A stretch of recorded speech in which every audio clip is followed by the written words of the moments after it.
The Ember War Chronicles Part 15 of the Galactic War Saga. The Fractured Veil. Chapter 1. The Shard in the Sky. The sky above Draven's reach was fractured. It had not begun with a sound, nor with the fanfare of an explosion, but with a ripple, a trembling distortion that had stretched from horizon to horizon. What once had been a seamless stretch of stars was now marred by a jagged tear, a scar in reality itself, bleeding light and shadow in equal measure. It was not merely a thing seen, it was felt. A low resonance hummed inside the bones of every living thing, like the air itself was straining to keep the world tethered. Commander Kael stood at the ridge's edge, visor polarized against the glare that emanated from the wound in space. Below, the outpost city slept under the uneasy glow, its towers and scaffold bridges wrapped in pale halos of the Veil's light. His mind returned to Leviathan's Gate. The day the sky had opened before, though then it had been to release something rather than to fracture. He remembered the roaring tides of fire in the distance, the way the horizon had collapsed into darkness. This was different. This was not a door. This was a mirror, and it was breaking. The comms in his gauntlet flickered with static, distorted in the same erratic rhythm as the Veil's pulsing light. He could feel the interference in his own thoughts. A dangerous familiarity. The last time his mind had felt this fractured was aboard the ruins of the Celestial Spire, when the dying Ascendant had spoken without words, placing visions into his mind. Visions of ships burning against a black ocean of stars. Visions that had now, years later, come to pass. Behind him, the wind carried the metallic scent of storm-bound ozone. The air was alive, restless, as though aware of its own fragility. The veil shimmered once more, and for a heartbeat, it was not a tear in the sky Kael saw. It was a crown, vast, jagged, burning white, hovering in darkness. A phantom image that vanished as quickly as it appeared. The sight left his pulse unsteady. A movement in the shadow of the ridge drew his attention. Captain Renya emerged from the dark, her armor streaked with dust, her eyes locked not on him, but on the rift overhead. She spoke with the certainty of one who had been waiting for this moment, even if she had never wished to see it. The readings are worsening. Each fluctuation widens the breach. It's not holding anymore. Kael glanced back toward the city. They had maybe days before structural failure began pulling in matter. Days before the fracture became a gateway for whatever lurked beyond. But it was not the timing that concerned him most. It was the pattern. The widening was not random. It was precise, deliberate. Renya stepped closer, her voice lower, like she feared the Veil could listen. The same frequency spikes we picked up at the ruins on Vera. You remember, the shards in the sand, the voices no one else could hear. He remembered. Vera had been a graveyard of something older than the war, older than even the Ascendants. In the sand, they had found crystalline fragments, each one humming with that same bone-deep resonance, now filling the air here. And in the heart of those ruins, Kael had heard whispers in a language his mouth could not form, but his mind understood. As the next pulse of light rolled across the sky, the whispers returned. Not as faint as before, not as restrained. They were insistent, layered, like hundreds of voices speaking the same truth from different mouths. A warning, a demand. You will break what binds. You will see what must end. Kaelin's breath caught. It was the same voice from the Celestial Spire, but changed, fractured, multiplied. He turned to Renya, but the look on her face told him she heard nothing. The connection was his burden alone. Another flicker of the veil revealed something new. A shape in the fracture's heart, vast enough to obscure starlight, moving with a slowness that suggested it was not truly in their space at all. For a moment, Kael thought it was a ship.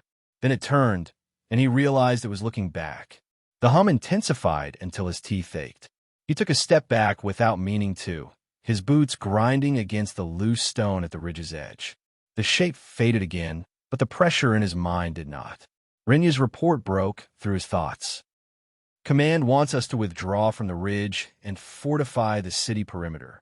If the breach destabilizes, we're supposed to keep civilians away from the central zones. Kael didn't move. He kept his eyes locked on the scar in the sky, watching the slow dance of its broken edges. In the shifting light, he thought he saw something else, not in the veil, but behind him. A shadow stretching longer than it should, moving when he did not. The vision lasted seconds before the wind swept dust between him and the ground, erasing it. Withdrawal, he said finally, though his tone was far from agreement. They wouldn't have enough time to move everyone before the next shift. And if the veil was opening by design, retreating might not change anything. It might simply leave them in a tighter cage. Rinya glanced skyward again. "We've faced worse," her eyes seemed to say, but they both knew it was a lie. Not even Leviathan's Gate had looked so alive. Kael took one last look at the city. Children played in the far courtyards, unaware of the weight hanging above them. Traders closed stalls early, muttering about headaches and strange dreams. And overhead, the fractured sky pulsed once more, each light a heartbeat in the dark. Two visions came then, sudden, violent, unstoppable. In the first, the veil shattered entirely, shards of reality falling like glass, slicing through cities as an ocean of black fire surged through. In the second, he stood on a barren plain under a dead sun, the air filled with the sound of wings. Wings made of light and shadow, both, blotting out what little sky remained. The visions left as abruptly as they came, leaving only the cold sweat on his skin and the quiet certainty that they were not warnings of possibilities.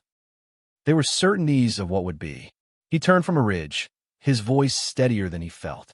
"Get the civilians underground, and find me a way to speak to the veil." Rinya stared at him as if he had lost his mind, but did not argue. Orders were orders. Kaelin's eyes lifted once more to the broken sky. The hum deepened, resonating now in his chest like the toll of a bell. Whatever was on the other side of the fracture was no longer content to wait. It was coming. And somewhere, in a place he could not yet see, it was smiling.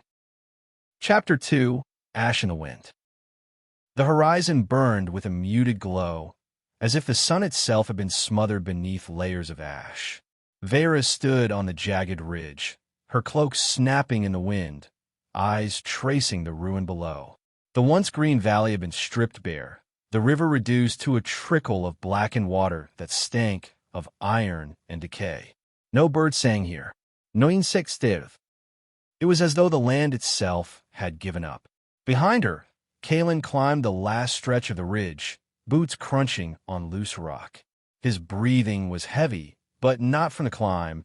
It was the weight of what they had seen since crossing into the Riftlands. Entire settlements gone, their people vanished without a sound. The soil scorched into glass in places where nothing living should have been able to burn. And the sky never seemed right anymore. "We're too late," Kael said, his voice low. He wasn't speaking to her as much as to himself, but the words cut into the cold air like a blade. Vera didn't answer immediately. She let the silence stretch between them, the wind howling through the broken stones. There was truth in his words, but truth was a dangerous thing right now. To admit they were too late was to admit there was no reason to keep moving. "Not yet," she finally said, stepping down from the ridge. Her boots sank slightly into the ashen soil. "There's still a trail." Kael followed, though his eyes were drawn back to the horizon again. A thin column of smoke rose in the far distance, almost indistinguishable from the bruised clouds. The trail was faint, a scattering of broken branches, footprints half buried by drifting ash. Whoever they were following had been careful, but not careful enough. Hours passed in silence as they tracked the faint signs, weaving through skeletal forests and shattered rock formations. Every so often, Kael would glance toward Vera, catching the way her eyes lingered on the shadows between the trees, as though expecting something to emerge. She was restless in a way he had never seen before, as if the Riftlands themselves unsettled her. By mid-afternoon, the smoke on the horizon had thickened. The wind carried with it the smell of burning timber and something else, something sharp and metallic. Kaelin's hand drifted to the hilt of his blade. They reached the outskirts of what had once been a small village. Half the homes were gone, nothing but charred foundations. The others stood hollow and silent, their windows like empty eye sockets. Ash swirled in the air, stinging their throats. Vera crouched beside the remains of a collapsed wall. There were tracks here, fresher than the ones they had been following. She brushed away a layer of ash and found deep grooves in the dirt, dragging marks. Kaelin's jaw tightened. Survivors or bodies? Before Vera could answer, a faint sound cut through the whispering wind, a rhythmic thudding, too deliberate to be natural. She raised a hand, motioning for silence. The sound grew louder, accompanied by the creak of wood and the jangle of metal. A cart appeared from around the corner of a crumbling building, pulled by two gaunt, soot-covered beasts. A single driver sat at the front, cloaked and hooded. The cart's rear was covered with a tattered canvas, but it sagged heavily in the middle. Vera and Kaelin moved as one, slipping into the shadows of a half-standing wall. The cart passed slowly, the driver's face hidden. Beneath the flap of canvas, something shifted. A muffled sound followed. Not the groan of cargo, but the quiet sob of someone trying not to be heard. Vera's hand brushed the dagger at her hip. She met Kaelin's eyes and gave the smallest nod. They moved quickly. Kaelin was on the driver before he could shout, yanking him down from the cart. The man hit the ground hard, the hood falling back to reveal a face smeared with ash and fear. "Don't," he started, but Vera was already pulling the canvas back. 3 figures huddled inside the cart. 2 children and a woman, all bound at the wrists. Their faces were pale, streaked with soot, eyes wide with exhaustion and terror. The woman's gaze darted between Vera and Kaelin, then to the man pinned beneath Kaelin's knee. "Please," she rasped, her voice raw. "He's taking us to the Rift Spire." The name hung in the air like a curse. The Rift Spire, a fortress of obsidian rising from the fractured lands, older than the oldest empires. Few who entered it ever returned. Kaelin's grip on the man tightened. "Why?" The man's lips trembled. "You wouldn't understand. The sky is breaking, and they promise safety." Vera's eyes narrowed. "Safety? Or chains?" Before he could answer, the air shifted, a sudden stillness that made the hairs on the back of her neck rise. She turned her head slowly toward the far end of the street. Something moved there. Not a man, not an animal, but a figure wrapped in shadow, edges blurring against the air. It stood perfectly still, though the wind tore at everything else around it. Kaelin saw it too, his hand going his sword. The figure began to walk forward, silent and slow, its presence pressing down on them like the weight of deep water. The man on the ground began to scream, thrashing against Kaelin's hold. "You brought it. You let it here." Vera didn't answer. She grabbed the woman and children, hauling them from the cart. Kaelin let the man go, though he didn't get far. The shadow reached him before he could take 3 steps. There was no sound of impact, no cry. The man simply stopped. His body went rigid, then crumbled into a cloud of black ash that drifted upward into the wind. The woman gasped, clutching her children. Kaelin stepped in front of them, sword drawn. The shadow stopped a few paces away, tilting its head in a way that felt wrong, too precise. When it spoke, the voice was not one voice, but many, layered and distorted, as though 1,000 whispers spoke at once. "The veil is thin. You cannot hold it closed." And then it was gone, vanishing like smoke. The wind returned, carrying the smell of burning again. Vera's hands were clenched so tightly around her dagger that her knuckles were white. She looked at Kaelin, then at the frightened faces of the rescued captives. "We need to move," she said, though her voice was quieter than usual. "That thing isn't the only one out here."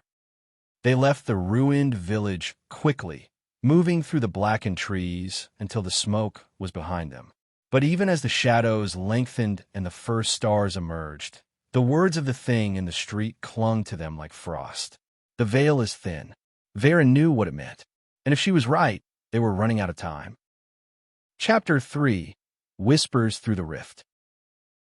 The wind screamed across the jagged cliffs of Typhon's Reach, carrying with it the metallic tang of the storm-charged air. Below, the black waters churned and frothed as if some ancient leviathan stirred beneath, its movements unseen but felt in the tremor of the earth.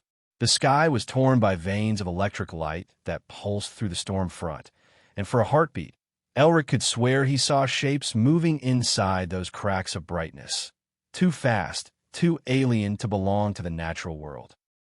It had been 3 days since they escaped the burning ruins of Eridion Station, leaving behind allies, wreckage, and the truth they dared not speak aloud. The ship still bore the scars, hull plating warped and scorched, internal systems limping along under makeshift repairs. But it wasn't the damage that kept them grounded on this desolate rock. It was the veil itself, that shimmering tear in reality that hung over the Reach like a wound in the skin of the universe.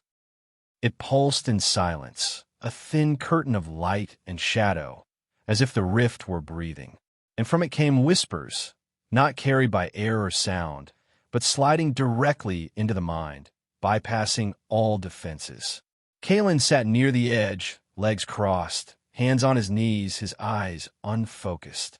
The others kept their distance. They had seen what happened when someone stared too long at the veil.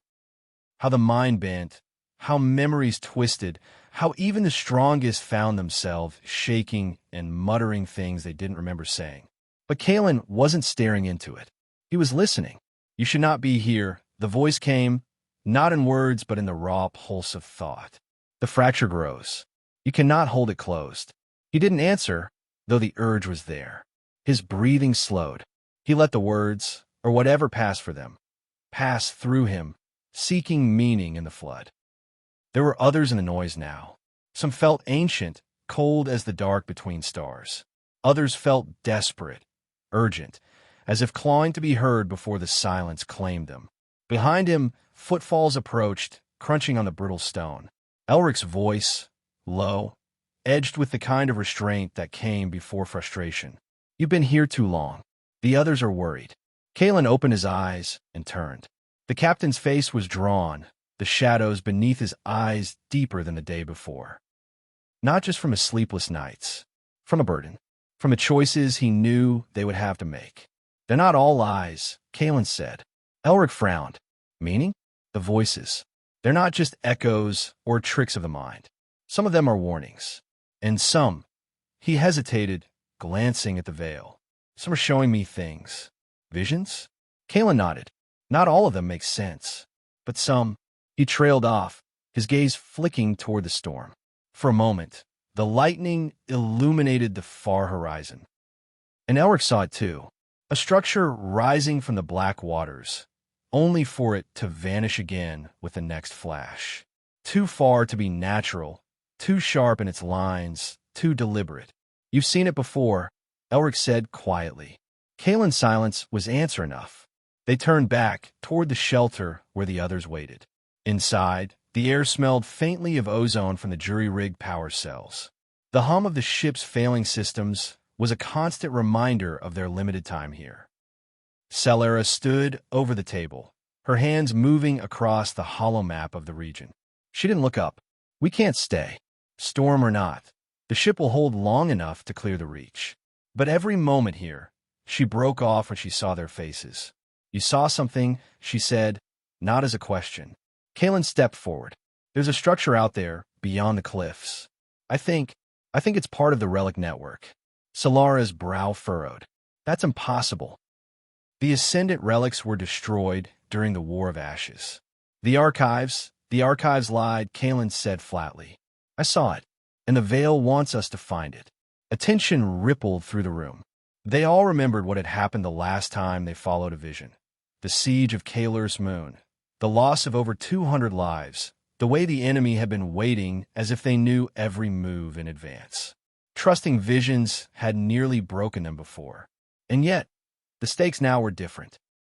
"If it's part of the network," Selera said slowly, "that means it's linked to the vaults.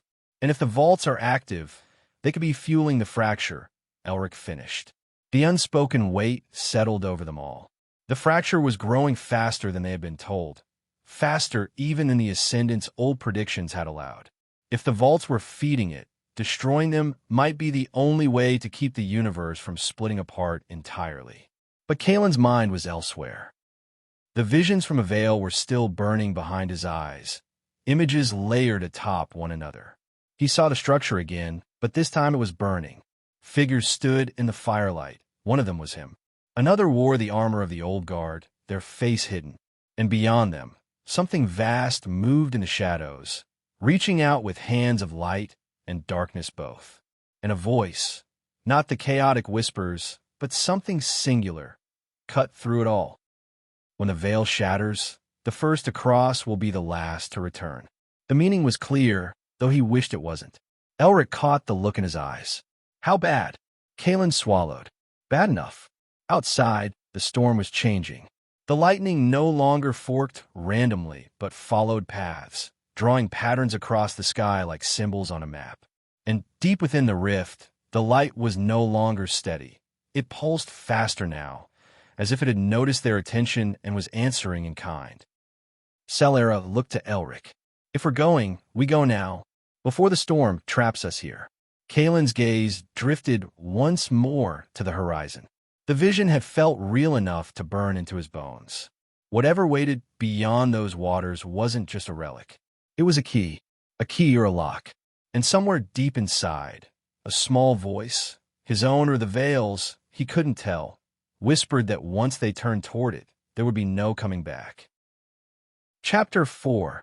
Ashes Beneath the Horizon. The dust of the shattered horizon drifted in thick, rust-red clouds, smothering the light of the twin suns. The air here was thin, metallic, tasting faintly of copper and something older, the residue of civilizations long turned to ash. Kaelin moved through it in silence, every step sinking into the brittle ground that cracked like charred bone beneath his boots. They had been walking for hours. The others were scattered behind him in a loose formation, no one speaking, each locked in their own thoughts. Beyond the veil of dust, enormous skeletal spires jutted from the earth, as if the planet itself had tried to tear free from its skin and failed. It was here, in the silent deadlands of Vathar, that the map ended. No charted star lanes, no settlements, no signal beacons. This was the place where travelers simply vanished, swallowed by the planet's shifting skin and the storms that came without warning. And it was here that the remnants of the Ascendant device were said to lie buried, guarded by things even the Syndicate feared to name. Kaelin's hand strayed to the hilt of his blade. In the war years, back in ashes of the Starborn, he had carried plasma rifles and magnetic slings. Now, with the Ascendant threat coiling tighter around the galaxy, weapons had become less about technology and more about resonance, tools to cut through more than flesh. His sword, forged in the vaults of Oravax, had tasted energies that could warp the bones of reality itself. The ground trembled faintly, just enough for him to notice. A whisper of movement in the dust. He didn't slow, didn't give away that he'd felt it. This world didn't forgive hesitation. Ahead, the skeletal spires seemed to lean, bending subtly toward the travelers. Ira, walking just his right, glanced at them, her brow furrowed. We're being watched. The thought wasn't spoken, but it might as well have been. They had fought together long enough that words were almost unnecessary. In return of the celestial ascendants, they had stood back to back on the ice fields of Morvith Prime, surrounded by a dozen ascendant enforcers, breathing in the same sharp fear, moving as one. That bond hadn't faded. They reached the lip of a deep basin. At the center, half buried in the crimson soil, lay a fragment of something colossal. Not stone, not metal, but something in between. Its surface shimmered faintly in the dim light, an oil-slick sheen that shifted in colors Kaelin had no names for. Ira inhaled sharply. That's part of the veil itself. The fractured veil. The words came to him unbidden, as if whispered by the planet. They descended carefully, the dust clinging to their clothes and skin. The closer they came, the stronger the hum in the air became, a low, resonant vibration that thrummed in their bones. It reminded Kaelin of the Vault of Echoes on Rythis, where a single wrong note had nearly torn the fabric of space. Then he heard it, faint at first, then sharper. Footsteps, not theirs. He gave the signal, and the group froze. The sound came from the opposite side of the basin. Figures emerged from the haze, tall, cloaked, their faces hidden beneath angular masks of blackened bone. The Veil Keepers. They were older than the Syndicate, older than the first Ascendant incursions. In shadows at the threshold, they had been little more than a rumor, a name spoken in half-belief by dying soldiers. And yet here they were, real as the dust underfoot, their movements slow, deliberate, as though time itself bent differently around them. One of them stepped forward.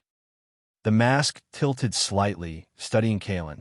No words were spoken, yet Kaelin felt them, not in his ears, but in his mind. You walk where you should not. His fingers tightened on the sword's hilt. We're here for what's buried. The air shifted. Behind the keepers, the basin walls began to move, not collapsing, but rearranging, the skeletal spires twisting inward. The hum in the air deepened, pressing against his chest like invisible hands. Ira's voice was low, urgent. This is a warning. Kaelin knew, but they were too close to turn back. The lead keeper raised a long, pale hand, and the ground beneath the veil fragment split with a sudden, violent crack. A blinding light burst forth, not warm like the sun, but cold, the kind of cold that burned. Kaelin staggered, shielding his eyes. In that light, shapes moved, tall, angular figures, their edges blurring, as if they existed just beyond the visible spectrum. They were not alive, not dead, but caught in the space between. Ascendant echoes.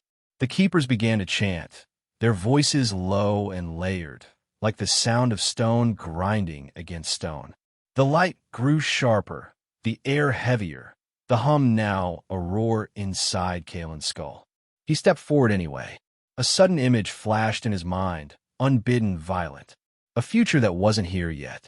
He was standing in the ruins of a city he didn't recognize, the sky above him torn open, the veil gone completely. And in the rift between worlds, a figure stood watching him. Not Ascendant, not human, something worse. The vision ended with a snap, and he was back in a basin, breathing hard. The keepers had stopped chanting. The light had faded to a steady glow around the veil fragment. The lead keeper gestured toward it, then toward Kaelin. Take it, and the path will open. The path to where? But the question didn't matter. His hand was already moving, reaching for the cold surface. The moment his fingers touched it, the basin exploded in movement. The spires twisting, the ground buckling, the air splitting into jagged seams of light and shadow. The veil fragment burned against his skin. And somewhere, deep in the storm of dust and light, Kaelin heard something laugh. It wasn't human. Chapter 5. When Shadows Refused to Fade. The darkness was not empty. It pulsed. It moved. Kaelin stood on the jagged precipice of the ruined spire, its obsidian surface slick beneath his boots, and felt the thrum of something old and patient beneath his feet. Above him, the fractured veil bled streaks of violet fire into the sky, spilling across the clouds in unnatural ripples that warped the stars. The air was colder here, not from the wind, but from the absence of life itself. The Spire of Dusk had been abandoned for centuries. At least, that was the lie they told in the outer colonies. But Kaelin knew better. He had seen the hollow-eyed guardians still chained to their posts in the lower halls, their bones sealed in armor that whispered warnings in languages no one had spoken for 10,000 years. They had not been guarding a treasure. They had been guarding an absence. And now, the absence was stirring. He glanced back at Solen. Her breathing was quick, visible in the cold mist that hugged the spire. She kept her hands on the hilt of her blade, as though touching steel would keep her grounded. The runes in her armor faintly glowed, casting pale light on her face, which was drawn tight in suspicion. You feel it too, Kaelin said without speaking. He didn't need to. The connection they had forged during the siege of Leviathan's Gate still lingered, though it was less a gift and more a wound they never let heal. Solen's eyes narrowed, scanning the horizon where a ruined city stretched to the shadow of the mountains. Something here doesn't want us alive. That's an understatement, Kael muttered, his voice barely above the wind. He crouched, brushing his hand over the etched grooves in the stone. The lines were not random. He recognized fragments of the ascendant sigils from their expedition into the Vault of Sorrow in return of the celestial ascendants. Those same sigils had been etched into the bones of the ancient warlord they had fought there, the one whose dying words had been a prophecy they still hadn't fully understood. The threads of the prophecy had been tugged again tonight. He rose and turned toward the blackened archway. A sound, a deep, hollow tone, rolled out from it like the breath of a giant exhaling after a long sleep. Behind them, the sky split. Kael and Solen both spun, their weapons drawn in the same instant. From the tear in the heavens, a figure stepped down. Not fell, not descended, stepped, as though the very air had become stairs. The figure was draped in shadow, but the edges of its form glinted with shards of pale crystal. Where a face should have been, there was only a mask of broken glass, and behind it, a darkness deeper than the night around them. "You carry the key," the figure said without sound, "and you carry the wound. Both will serve the same end." Kael took a step forward, defiance boiling in his chest. "Were you?" "A shadow at the threshold," it replied. "And when the threshold breaks, I will not be alone." The figure raised a hand, and the world tilted. The spire groaned beneath their feet, the stone flexing as though alive. From the archway, tendrils of black mist poured outward, coiling through the air like hunting serpents. Solen cut one away with a swing of her blade, but the severed mist only bled more shadows into the air. "We have to move," Kael barked, pulling her toward the stairs. But as they descended, the world warped again. The stairs stretched into miles, their steps splitting into endless spirals, and the air grew so heavy Kael felt as though he were pushing through water. "This is wrong," Solen said. "The spire's folding space." Kael didn't respond. He was watching the sky. The tear was widening, and in its heart, something vast was pressing forward. He caught only glimpses. Titanic fingers made of starlight, the curve of a crown that was also a cage, a single I like the birth of a sun. It wasn't coming for them. It was coming for the veil itself. And if it passed through, every shadow that had ever been cast would walk again. They reached the base of the spire, or rather, a base that might have been an echo of the true one. Here, the ground was a plain of black glass reflecting nothing, and the horizon rolled like an ocean under some invisible tide. There was no wind, no sound, only the beat, that ancient, patient heartbeat that Kael now realized wasn't beneath the spire. It was beneath reality. Solen stepped to his side. "What happens if that thing in the tear gets through?" Kaelin's jaw tightened. "Then the prophecy we've been trying to stop won't just come true. It'll be rewritten." She frowned. "Rewritten how?" He didn't answer because he didn't know. But something deep inside him whispered the answer in a voice that wasn't his own. "It will be rewritten to erase everything you are." Far away, in the hidden stronghold of the oracles of Worm's Deep, Elder Marin paused mid-chant. Her fellow seers froze, their voices dying away in the candlelit chamber. The vision came without warning. Kael and Solen standing at the base of the spire, the shadowed figure watching them from above, and the tear in the sky opening wider. But behind the tear, she saw more. She saw the final battlefield of the Galactic War. It was not on any world she recognized. The ground was woven from the threads of time itself, the sky a tapestry of every star in every age, all burning at once. The armies that stood there were not entirely mortal, nor entirely alive. And at the center of it stood Kael. His eyes no longer his own, his armor cracked and bleeding light, holding a blade that hummed with the voices of the dead. In the vision, Solen was nowhere to be seen. Elder Marin gasped, stumbling back from the circle. One of the younger seers rushed to her side, but she waved them off, her breathing ragged. "The fracture is beginning," she whispered, "and the veil is already bleeding." Back at the spire, Kaelin and Solin moved across the glass plane. Every step sent ripples through it, distorting the horizon. Behind them, the shadowed figure followed, not in haste, but in inevitability. "You cannot outrun the end," it said. "Only choose how it finds you." Kaelin gritted his teeth, his mind racing for a plan, a weakness, anything. But the figure wasn't attacking. It was hurting them. Toward what? He didn't want to know. Then the plane shattered. Glass shards rose into the air like frozen rain, hanging around them in a sphere. Beneath their feet, there was no ground. Only the endless dark, filled with constellations he didn't recognize, each one flickering as though about to vanish. The shadowed figure stepped closer. "This is the first gate. When the last gate falls, the veil will be gone." Kaelin lunged forward, swinging his blade. It passed through the figure as though cutting smoke. And the figure laughed, not cruelly, but like someone who had been waiting for this moment across 1,000 lifetimes. Break time equals 0. 5s/ from the widening tier above, a single drop of violet fire fell.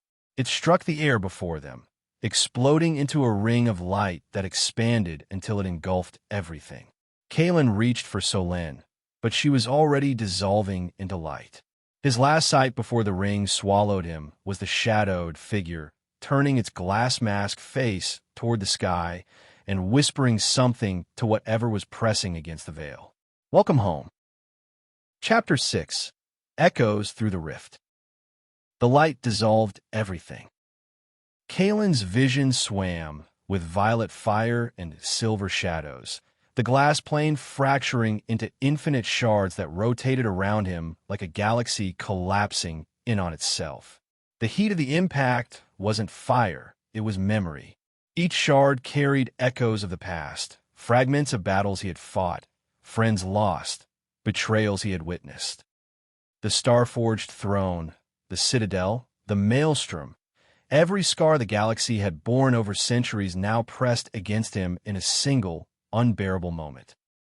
Solin's voice called to him, fractured across the shards, not from her mouth, but from memory, from time itself. Kaelin struggled to focus, and when he did, her form shimmered in the distance, tethered to him by strands of light that pulsed like veins. "We have to move," she said, her words reverberating through the shards, as if carried by the wind in some alien world. He stepped forward. Each footfall was both real and imagined, echoing on planes that shouldn't exist.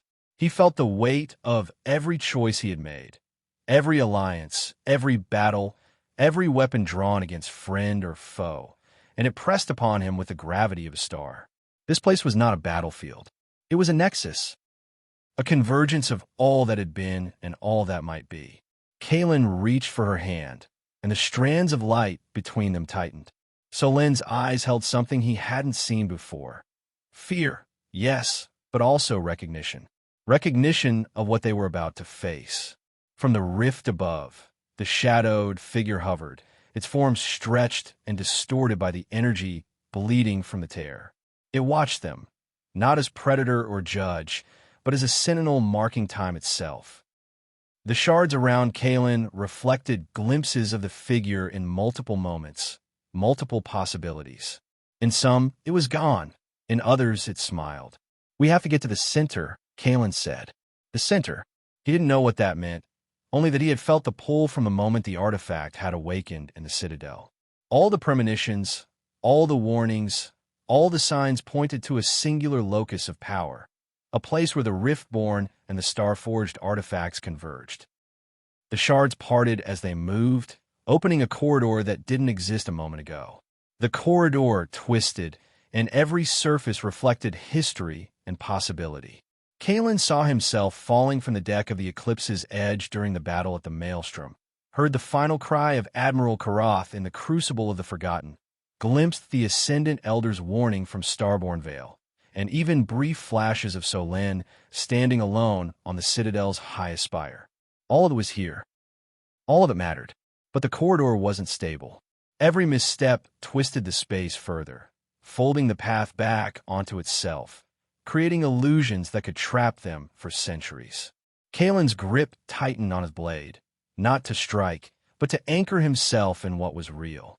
"We've walked through worse," Solen said.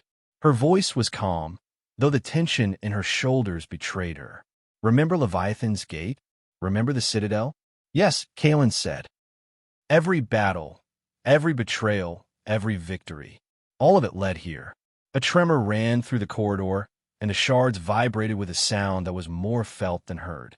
The shadowed figure moved closer, stepping between possibilities, between past and present. And then it spoke, not with words, but with a resonance that Kaelin felt in his chest. "Power will test you. It will ask for sacrifice. You will answer." Kaelin clenched his teeth. He didn't ask for this. None of them had.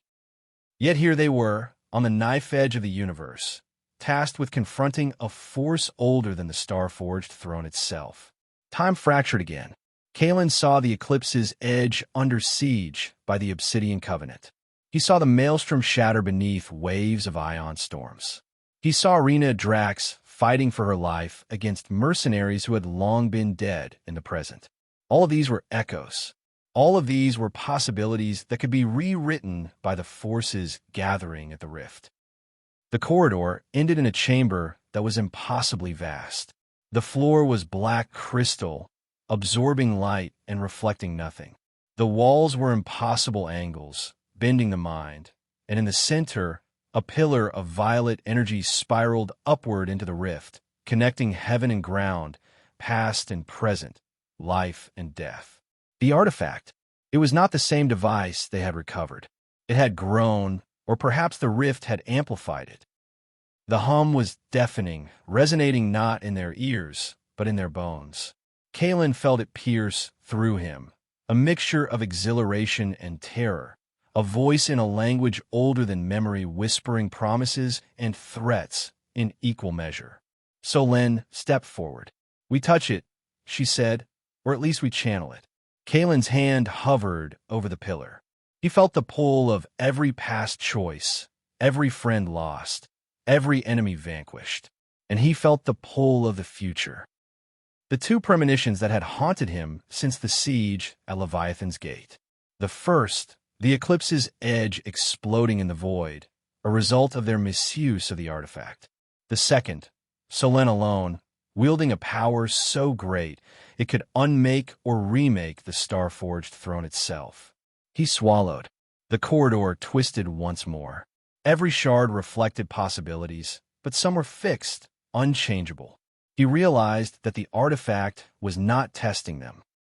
It was recording, learning, observing what they were capable of. Kaelin and Solen placed their hands on the pillar together. The energy surged, wrapping around them, searing visions of the past into their minds. They saw ashes of the Starborn, Leviathan's Gate, Emberfall Horizon, shadows of the Forgotten, all battles and betrayals folded into one pulse. And in the heart of that pulse, they saw the star-forged throne, flickering like a candle in a storm, its light threatened by shadows they could barely comprehend. The rift reacted. The shadowed figure faded into the periphery, becoming one with the energy. And then the chamber itself began to dissolve, leaving only the pillar and the two of them suspended in the infinite violet void. Kaelin looked at Solen. "We either fail here, or everything fails. There is no middle ground." She nodded. "I know." Then, from the void, a voice emerged. Not theirs, not the figures, but a new resonance, pure and cold. "Your choices will shape the final threshold. Your courage will define what remains." Kaelin and Solen braced themselves. The rift pulsed. Reality quivered. And the first ripple of what was to come spread outward, threatening to reshape every star, every civilization, every memory. The star-forged throne, the citadel, the ascendant artifacts. Everything hung on the edge of their resolve, and from somewhere beyond sight, the shadowed figure waited. Time stopped, or perhaps it had always been stopped, and in that silence, the universe seemed to hold its breath. The battle was not yet joined. The final war had only begun. Chapter 7. The Veil's Edge. The void whispered around them, a chorus of past and future events that tangled with their senses. Kaelin and Solen clung to the pillar of violet energy, each pulse resonating through their bodies, aligning their thoughts and fears with the infinite. It was no longer just a rift. It was a nexus of possibility, a convergence of the galaxy's unspoken histories and untold futures. Every memory, every victory, every betrayal from ashes of the Starborn onward bled into the swirling vortex. They had thought the Starforged throne was the pinnacle of power, but this nexus challenged everything they had believed. Solen steadied herself, eyes scanning the fractal patterns around them. The shards of reality reflected 1,000 echoes of what could be, what had been, and what might come. She could see Kaelin's doubts mirrored in the void. Fleeting, distorted visions of him failing to protect the eclipse's edge, of fleets burning in silence, of alliances crumbling in the cold reaches of space.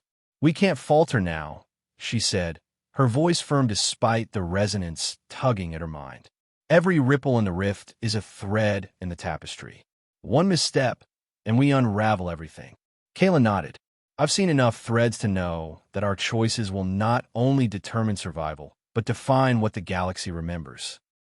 The pillar pulsed again, brighter this time, sending waves of energy that pushed against their bodies, threatening to overwhelm them. They adjusted, anchoring themselves against the invisible currents. The rift was testing them, pushing them to confront their own limitations. A vision burst through the void. It was the eclipse's edge, drifting above the maelstrom belt. The crew worked frantically, their movements disjointed and panicked. Kaelin's heart clenched as he saw flashes of the Obsidian Covenant attacking, boarding parties clashing in corridors, plasma fires streaking through vacuum and air alike. And then the artifact activated, a resonance so powerful it tore through the hull, bending reality. Kaelin staggered back from the vision, gasping. That could happen, he realized. Or it could be avoided if they mastered the artifact. But mastery came at a cost. He felt it in his bones. Every surge of power required sacrifice, a piece of the self given to the rift in exchange for control. Solen placed her hand over his. "We have to accept it," she said. "If we hesitate, the shadows will claim the edge before we even touch it." The void shifted again. Another vision. This one was darker. A planet shattered, its orbit destabilized by a cascade of rift energy. Cities burned in flashes of violet light, populations screaming, dying before the eyes of observers who could not intervene. Kaelin knew that premonition well. It was the second one he had felt during their journey, the warning of what would come if they misused the artifact.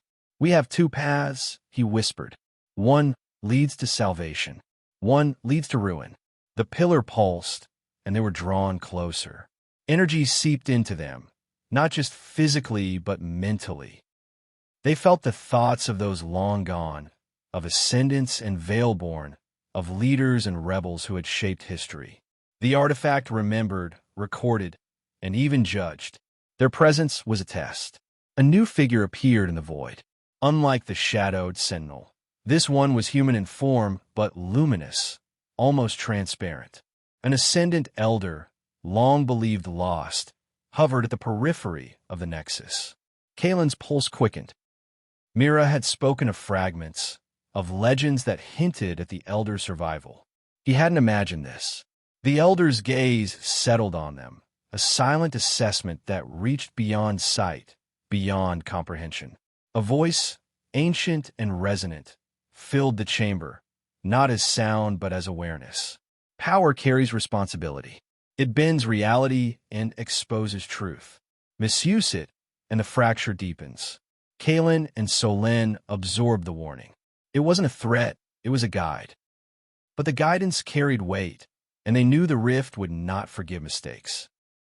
The corridor of shifting shards reformed around them, showing glimpses of fleets, citadels, and entire star systems reacting to the artifact's presence. The echoes of past conflicts, Leviathan's Gate, Emberfall Horizon, Shadows of the Forgotten, intertwined with flashes of future possibility. They saw fleets torn apart by energy bursts they hadn't yet unleashed, and yet some scenes shimmered with hope. Victories yet to be earned, alliances yet to be forged. Kaelin grasped Solen's shoulder. Each vision was a lesson, a warning, and a promise. They had to learn fast. A sudden shift. The void contracted, pulling them toward the rift's center. Gravity was meaningless here, yet the sensation of pressure, of pulling, was undeniable. Their minds raced to compensate, to anchor themselves in what was real. "We're being tested," Kaelin realized aloud. "Every step, every thought, every heartbeat counts. This isn't just about the artifact. It's about us and what we can endure." The energy pillar twisted, and the rift flared. They were surrounded by a cyclone of possibility, of choice. Every shard reflected different outcomes based on decisions yet to be made. Kaelin saw himself fall in some timelines, Solen standing victorious in others. He saw both of them defeated in one, victorious in another, and destroyed together in a third. The void seemed to pulse in response to his thoughts.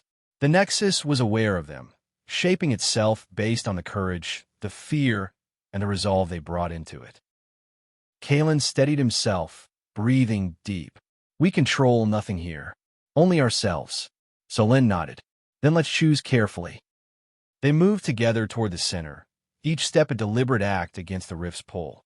Every shard they passed shimmered, some vanishing entirely as they crossed, others multiplying into impossible arrays. The passage was disorienting, exhausting, yet their resolve did not waver. The Ascendant Elder reappeared, this time nearer. Its gaze followed them closely, observing, recording, perhaps even guiding. And then it spoke again. "The threshold is near. The veil between what was, what is, and what will be cannot hold forever. What you do here echoes beyond this moment." Kaelin's mind reeled. He had never felt power like this. Not at the Starforged throne, not in the Citadel, not even during the battles of the Riftborn. This was creation and destruction intertwined. One wrong act, one hesitation, and the balance would collapse. They reached the base of the pillar. The energy surged, pressing against them, but they remained. Kaelin could feel the potential, the ability to bend outcomes, to rewrite paths, to influence the galaxy itself. And then the first ripple hit. It wasn't external. It was within them. A wave of possibility, showing Kaelin a future where they failed, the Eclipse's edge destroyed, Solen lost, the artifact consumed by shadows too great to resist. He stumbled back, but Solen steadied him. "You have to focus," she urged. "We can shape this together." The second ripple followed, a vision of them standing victorious, the galaxy saved, the Starforged throne illuminated anew, and the rift stabilized. But victory came at a price.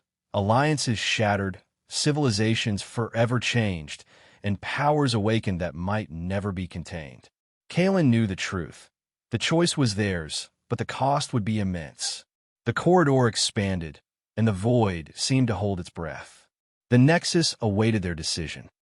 And beyond the swirling shards, the shadowed figure loomed once more, patient, silent, its intentions unknown. The next step would define everything. And in the silence that followed, Kaelin realized the war for the Starforged throne had entered a realm no one had ever imagined, and the galaxy itself was watching. Chapter 8: Fractured Horizons. The rift's energy pulsed against the hull of the Eclipse's edge, as if the ship itself sensed the growing turbulence. Kaelin and Solen stood on the observation deck, their eyes fixed on the swirling colors of the Maelstrom belt. Shadows streaked across the void, reflections of possibilities the galaxy had yet to live. Every system they passed seemed to shiver under the influence of the artifact. Stars flickered like distant beacons warning of peril.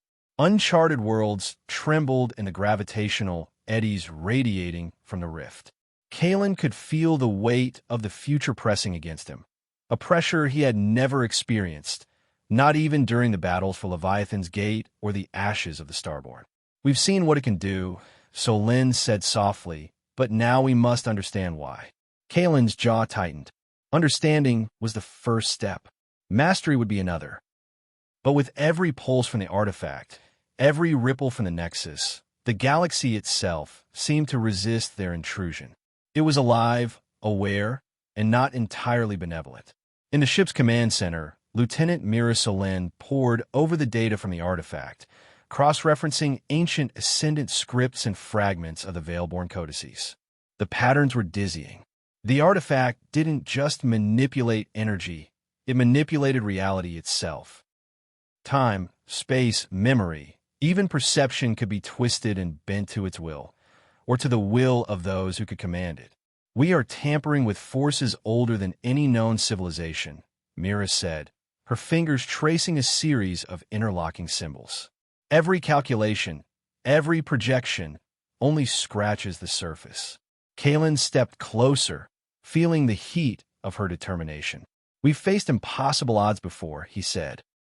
We've stared down the Obsidian Covenant, the Starforged Children, even the awakened echoes of the Citadel. This is just another test. The communication channels buzzed with alerts. Reports of anomalies poured in from across the fleet. Battles erupted simultaneously in systems light years apart.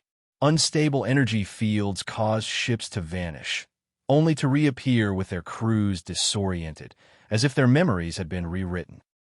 Kaelin realized that every interaction with the artifact had consequences far beyond their immediate perception. So Lyn turned to him, worry etched in her expression. The premonitions we've seen, ships destroyed, fleets scattered, civilizations burned. Those weren't warnings. They were possibilities, each one contingent on our choices. And every choice we make shapes the future, Kaelin replied, every word heavy with responsibility. The fleet moved cautiously toward the source of the rift. Captain Rena Drax led a battle group at the forefront, coordinating attacks on the Covenant forces that had become increasingly erratic. Their assaults seemed guided by more than strategy. It was as if the artifact's influence extended beyond the eclipse's edge, seeping into the galaxy's undercurrents. Explosions rocked the void as plasma fire clashed with ion beams, debris spinning in deadly arcs. Ships maneuvered with instinctive precision, evading attacks that should have been impossible to anticipate. It was clear the artifact was not neutral. It was shaping outcomes, testing commanders, and rewarding those who could adapt. Kaelin watched the battle unfold, mind racing. The Starforged throne had always been a symbol of ultimate power, but the artifact was something entirely different. It was unpredictable, aware, and merciless in its demands. The very fabric of reality was bending around them, challenging them to survive, to decide, to act. Suddenly, an alert flashed on the main console, a massive energy spike emanating from the core of the rift. The readings were unprecedented, threatening to destabilize entire sectors. It's growing, Mira said, her voice tight with tension. If we don't act, it could consume everything. Kaelin made a swift decision. We have to enter it.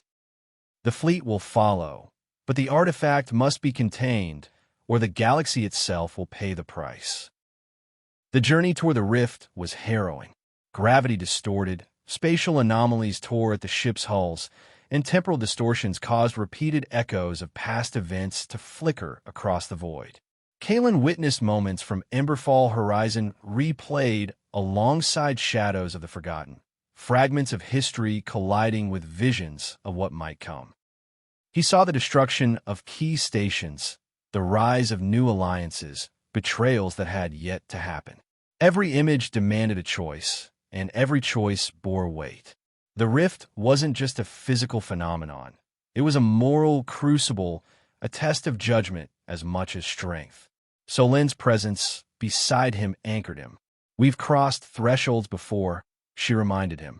The Citadel, the Leviathan's Gate, even the encounter with the Riftborn themselves. This is no different. We face it together. They reached the edge of the rift. Energy surged outward, lashing against the fleet, twisting space in turbulent waves. The artifact's pulse echoed through every ship, a resonance that reached deep into minds and hearts. Some crew members faltered, disoriented by visions of impossible futures. Others adapted instinctively, their resolve sharpened by the challenge. Kael could feel the artifact's consciousness probing him, testing his focus, his intentions. It demanded clarity, courage, and sacrifice. The visions came again, fleets destroyed, planets scorched, civilizations shattered, and then, interwoven, victories earned, alliances forged, and hope preserved. "We cannot falter," Kael said aloud, gripping the rail. "Not now. Not ever." Solen nodded. The void answered with a pulse, and they stepped forward into the heart of the rift, the line between reality and possibility dissolving around them. As they penetrated the core, the first premonition revealed itself, a shadowed figure, tall and indistinct, standing atop the eclipse's edge, manipulating the artifact's energy. Kael recognized the figure's posture, its movements eerily familiar, yet the identity remained obscured. It was a warning, a glimpse of the final conflict that would determine the fate of all Starforged heirs. The second premonition followed. The entire maelstrom belt fractured, a cascade of energy pulses tearing through the fleet. Yet in the midst of the chaos, a beacon of stability emerged, a symbol of what could be achieved if they mastered the artifact without succumbing to its seduction. Kael felt the weight of both possibilities pressing on him. One was disaster, the other salvation, and the path between them was narrow, treacherous, and fraught with peril. The rift pulsed violently, the artifact's energy radiating outward in waves that bent reality itself. Ships were thrown into loops of time, glimpsing their own destruction and salvation in rapid succession. Crew members shouted over comms, but their voices were distorted, layered with echoes from multiple timelines. Through it all, Kael and Solen pressed forward. Each step was a testament to resolve, each heartbeat a declaration that they would not succumb to the pull of fear or uncertainty. The Ascendant Elder's presence manifested again, this time closer, whispering into their consciousness. The threshold is near. The veil between what is and what might be cannot hold. Choose wisely, or all will be lost. Kael absorbed the warning, understanding at last that the battles of the past, the revelations of the Citadel, the conflicts of the Riftborn, all were preparation for this moment. The choice they made here would ripple through the galaxy, defining what was remembered and what was erased. The rift expanded, the energy surging to a crescendo, and the fleet teetered on the brink of collapse. Kael looked to Solen, and together they braced for what would come next. This was no longer a battle. This was a reckoning. Chapter 9. Rift-Bound Decisions. The eclipse's edge trembled as the rift's energy enveloped the fleet. Time itself seemed fluid, stretching and contracting in waves that blurred perception. Every system, every star, every moment hung, suspended between what was and what could be. Kael stood on the bridge, hands gripping the rail as the artifact's pulse reverberated through the ship's hull. The premonitions Solen had recorded earlier played across his mind in fragments. The shadowed figure atop the eclipse, manipulating the artifact, haunted his thoughts. The vision of the maelstrom belt fracturing and the fleet struggling against the energy cascades added weight to his every decision. There was no room for error. Every choice carried consequences measured in stars and lives. Lieutenant Mira Solen worked tirelessly, her eyes scanning streams of data that flowed faster than comprehension. The device's energy signature was unpredictable, oscillating between levels that threatened to tear the fleet apart in moments of eerie stability. Each reading was a puzzle, a piece of a larger design beyond any conventional understanding. "We're approaching the threshold," Mira said, her voice strained. "The artifact is testing us. It's pushing, probing. If we falter now, we could be lost entirely." Kael nodded, understanding fully. Every battle they had fought, The Obsidian Covenant, the Starforged Children, the confrontations across Leviathan's Gate and Emberfall Horizon had been a preparation. All of it had led to this crucible. They were not merely confronting the artifact's power. They were standing at the intersection of possibility and destiny. Across the bridge, sensor alerts flashed in chaotic succession. Ships experienced sudden gravitational fluctuations, their navigation systems failing, crews thrown into disorientation. The fabric of reality itself seemed to tremble, responding to the artifact's will, reacting to the intentions of those who dared approach it. Kaelin's voice cut through the cacophony. Everyone, focus on your stations. Trust your training. Trust yourselves. The fleet is our shield, our anchor. The boarding teams remained poised, their mission clear. Maintain cohesion, prevent the artifact from destabilizing the fleet, and uncover the source of the anomaly within the rift. But as they moved deeper, the energy shifted. The rift pulsed with sentience, as if aware of every maneuver, every thought, every fear. A sudden surge slammed into the eclipse's edge, knocking Kaelin off balance. Alarm shrieked as the deck heaved violently. Crew members struggled to maintain footing as temporal distortions warped their perceptions. Scenes of past battles, victories, and defeats flashed before them, overlapping with glimpses of futures that had not yet unfolded. Solin's hands flew across the console, recalibrating shields and stabilizing energy fields. The artifact's influence was like a living storm, unpredictable and omnipotent. Kaelin understood that brute force would not prevail. They had to act with precision, intuition, and courage beyond anything they had summoned before.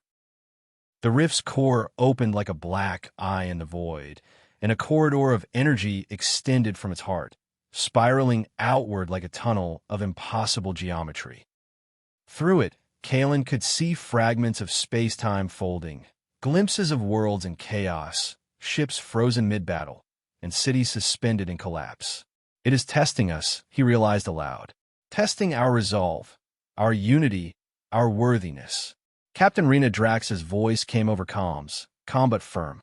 Hold formation. Protect the boarding teams. Focus on containment. Do not let the artifact dictate the flow. Kaelin moved to the tactical console. Each calculation, each estimate of force, had to account for variables that defied logic. Energy pulses reacted to intent. Navigation depended on perception as much as mechanics, and the artifacts seemed to anticipate every standard tactic. They were playing a game with rules that had no precedent. The first premonition returned with intensity, the shadowed figure atop the eclipse, manipulating the artifact's power, a harbinger of what might befall them if they failed. Kaelin felt the weight of that vision pressing on his mind. Every command, every maneuver could draw them closer to that potential outcome. The second premonition manifested more vividly as well. The maelstrom belt fracturing under the strain of the artifact, yet within the chaos, a beacon of hope, a glimpse of stability that could only be achieved through unity, courage, and a mastery of the artifact's will. As the boarding teams approached the rift's inner spiral, reality continued to twist. Myra's console displayed anomalies that suggested time loops, echoes of past events overlaying current actions. Communication was difficult. Words arrived distorted, delayed, or overlapping with alternate versions of themselves. Kaelin's mind raced to adapt. They could not rely on conventional strategies. They needed to anticipate the artifact's reactions, to predict its moves, and to synchronize every action across the fleet and boarding teams. A surge of energy blasted through the corridor, sending debris and energy arcs streaking outward. Crew members were thrown violently, some experiencing temporary loss of consciousness as reality itself bent around them. Kaelin steadied himself, issuing orders with precision. Shield the boarding teams. Maintain energy field stability. Focus on synchronization. This is our only chance.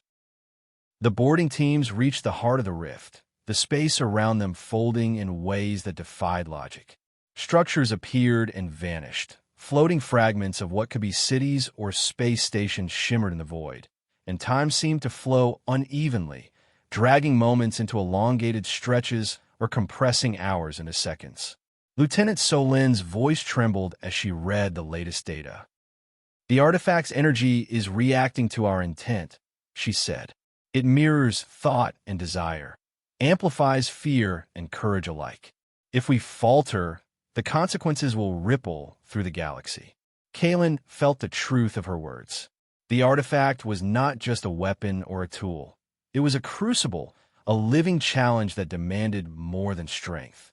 It required vision, judgment, and an unwavering commitment to the survival of all who depended on them. Across the fleet, Captain Drax's battle group fought to maintain formation amid the chaos. Ships were twisted in impossible angles. Debris fields formed spontaneous maelstrom, and energy pulses from the rift distorted perception. Some crews faltered, but others rose to the challenge, instinctively navigating the anomaly as if guided by some unseen hand. The Eclipse's edge pushed forward, and Kaelin felt the artifact's presence more strongly than ever. It was aware of him, of Solin, of the choices they would make, and it measured their resolve. The premonitions were warnings, not inevitabilities.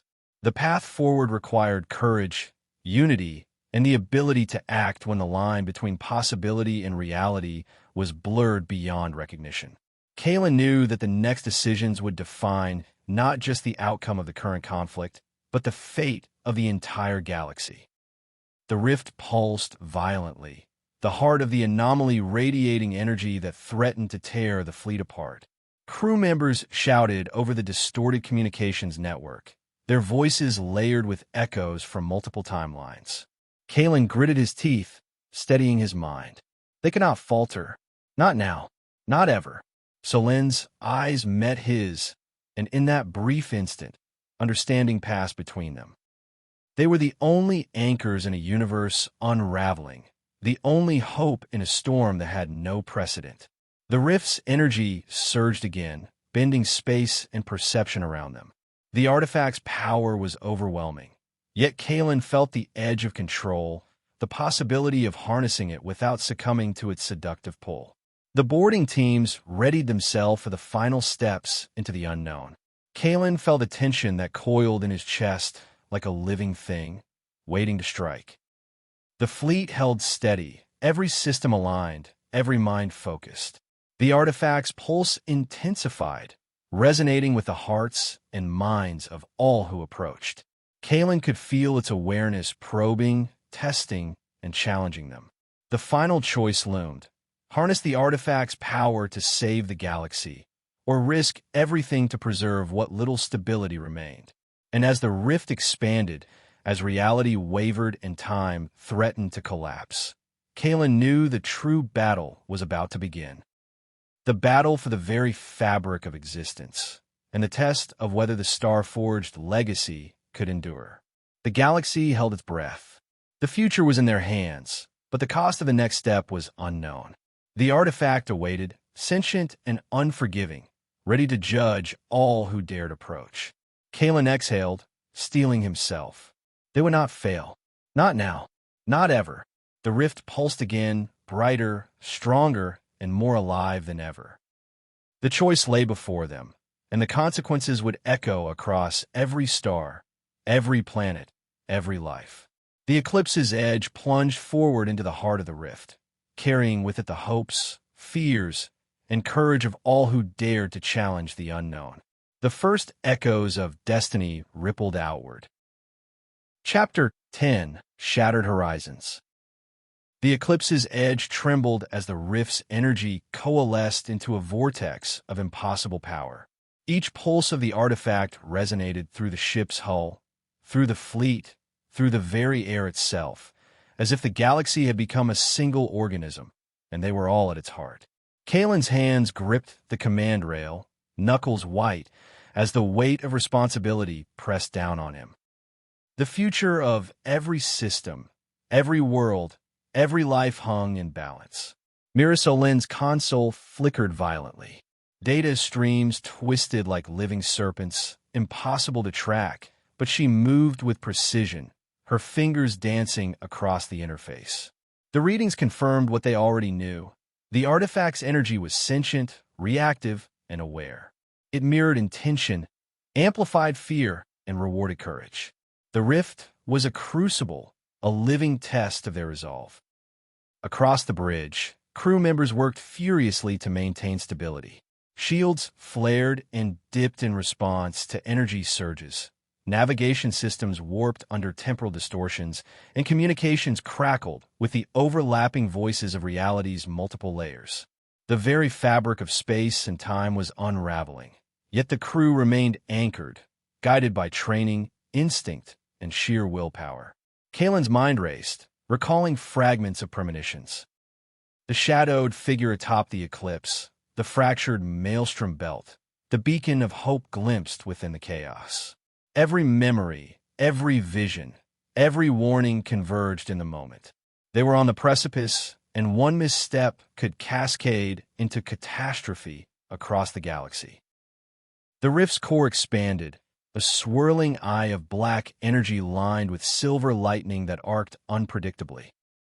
The artifact floated at its center, suspended in a matrix of gravitational distortions, its light pulsating in rhythm with the heartbeats of all who approached. The boarding teams, equipped with reinforced exosuits, prepared for the descent. They would attempt direct interaction, risking everything to stabilize the artifact before the rift tore the fleet apart. Kaelin addressed the teams, his voice steady but commanding. This is the moment. Focus on the artifact, synchronize your actions with the fleet, and trust in one another. We cannot fail. The first team moved forward, stepping into the vortex, their forms stretching and flickering as the rift's distortions pulled at reality. Time slowed and elongated around them.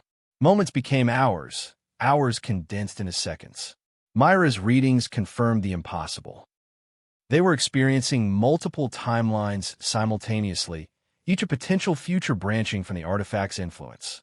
Kaelin's eyes widened as the energy surged toward them, testing every fiber of their being. The artifact's sentience probed for weaknesses, seeking doubt, fear, hesitation.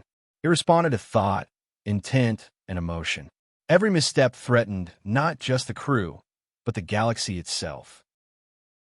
Meanwhile, the fleet held its ground, every vessel maneuvering to compensate for gravitational anomalies and energy fluctuations. Captain Rena Drax's battle group fought against invisible forces, their weapon systems firing in precise coordination to stabilize the surrounding space. Yet each pulse from the artifact caused new chaos, sudden gravity wells, flickering energy storms, and strange temporal echoes that distorted perception. Kaelin glanced at Solen. The artifact responds to us, he said. Not just our actions, but our thoughts, our fears, our desires. It's a living challenge. She nodded, her eyes focused. Then we must master it, he continued. We cannot simply react. We must understand its intent and act in harmony. The boarding teams reached the inner spiral of the rift, where the artifact hovered suspended in an ever-shifting field of energy. Its form shifted subtly, responding to their presence, their fear, and their courage. Kaelin stepped forward, his mind racing through calculations, historical data, and every fragment of knowledge gleaned from past encounters with Veilborn artifacts, Starforged technology, and Ascendant relics. The artifact pulsed violently as he approached, sending shockwaves through the surrounding space. Crew members were thrown against walls, instruments sparking under the strain. Yet Kaelin moved with resolve, reaching toward the core. For a moment, the universe seemed to hold its breath.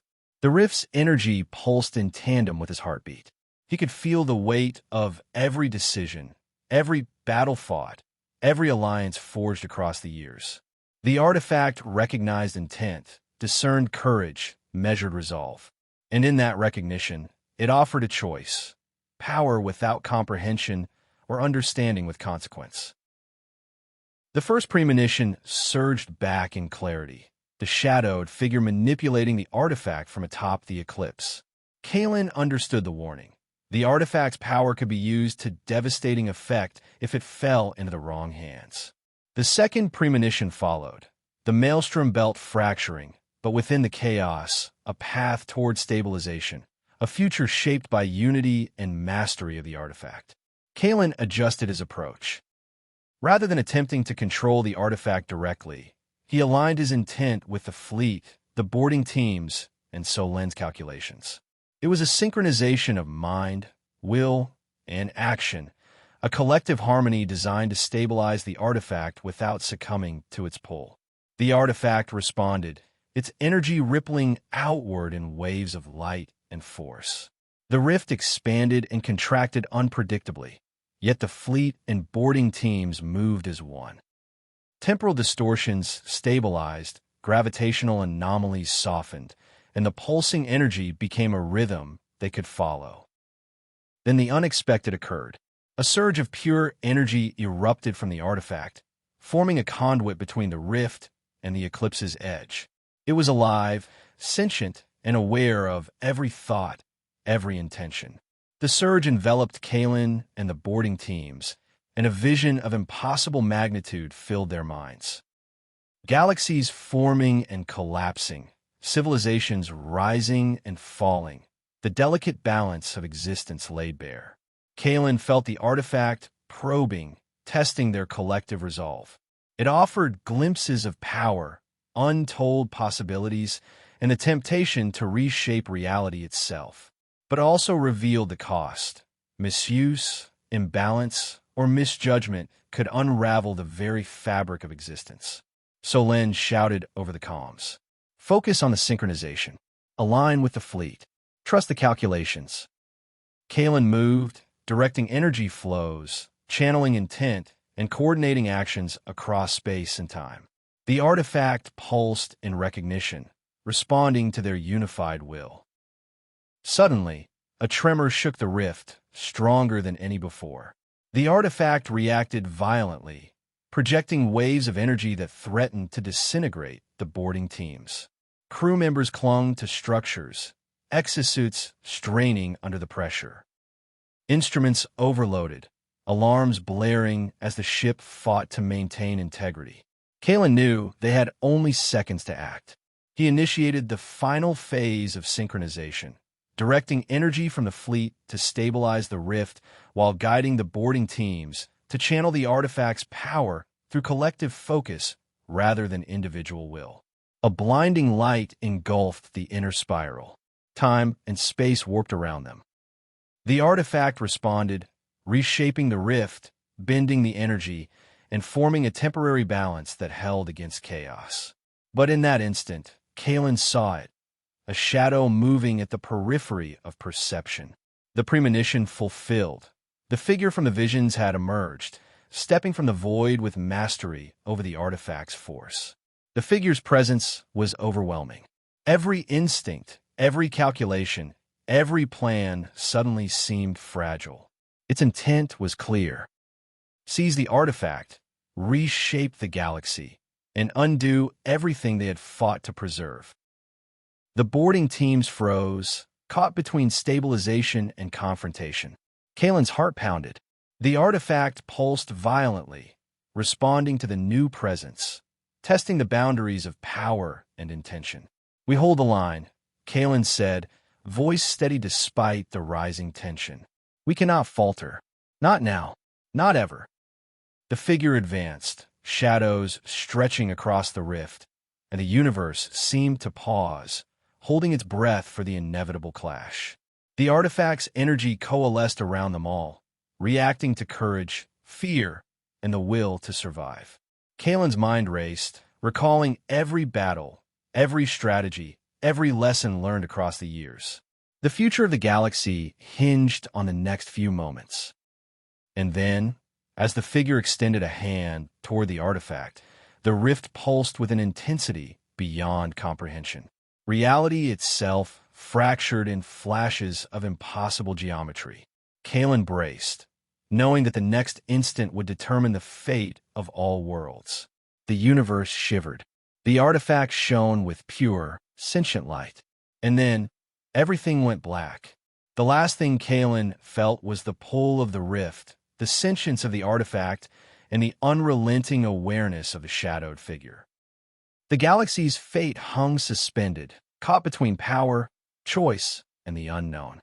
And somewhere beyond the darkness, the first whispers of what was to come began to echo. The star-forged legacy had reached its most perilous moment, and the consequences of the choices made in the heart of the rift would reverberate through every corner of the cosmos. The cliffhanger loomed, powerful, enigmatic, and terrifying, leaving the fate of the fleet, the artifact, and the galaxy itself uncertain, ready to unfold in the next book.